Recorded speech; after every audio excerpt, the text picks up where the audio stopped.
Hello you lot, how you doing? Hope you had a good weekend. Now it was the FA Cup this weekend, or as Arsene Wenger calls it, a week off from the bullshit that is my life.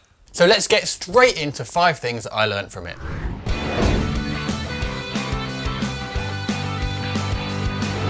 First up, what is going on with Paul Pogba at Man United?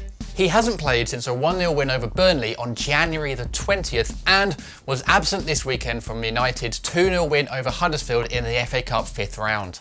But this was supposed to be his second coming. The best player in the world, we were told at the time, the most expensive Premier League import ever. Where has it all gone wrong?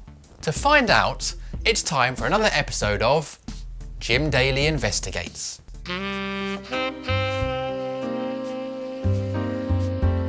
It was a cold February... that's better. It was a cold February night, and I was in my office spending precious hours on Football Manager. I'd just taken Mansfield from the bottom of League 2 to the Championship. Seriously, it was a great job, and if the real-life Mansfield need a new manager, I am available.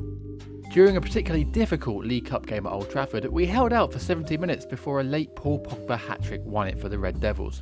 And it got me thinking, what has happened to real-life Pogba?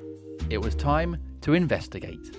I put on my investigating hat, finished the rest of my decaf green tea, and got to work in the first place that offers a glimpse into footballers' lives, Instagram. It didn't take long to notice a worrying trend in Pogba's videos and photos.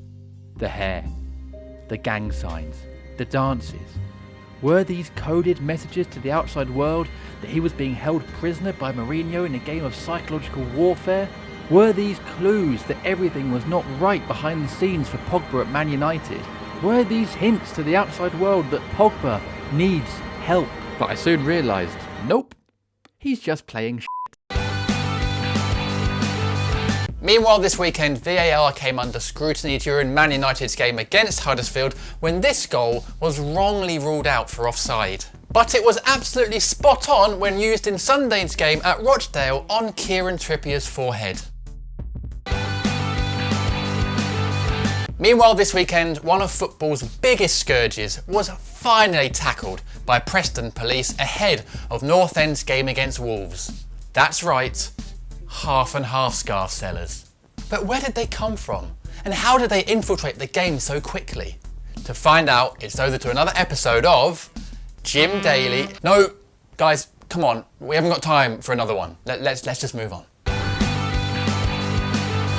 It is with great sadness that I have to announce the passing of one of football's most beloved characters. This weekend saw the death of Stoke striker Peter Crouch. Rest in peace, Peter.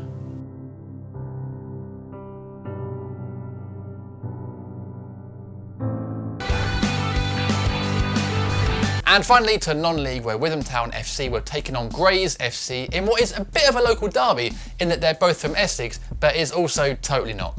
And clearly the Witham fans weren't that fussed because they took with them one supporter. However, that one fan made up for it by being the best goddamn supporter ever. Rumour has it he's going to be loaned to Arsenal for the rest of the season to show them how it's done. Right, that's it. Thanks for watching. Comment below with what you learned from the weekend's football. Drop a like on the video if you enjoy this series, and if you haven't yet, subscribe to my channel for weekly football silliness. Maybe even hit that little bell and join the notification squad like Thorns Gamer HD. You legend. That's it. I'm off to go and keep that Witham Town fan company. See ya.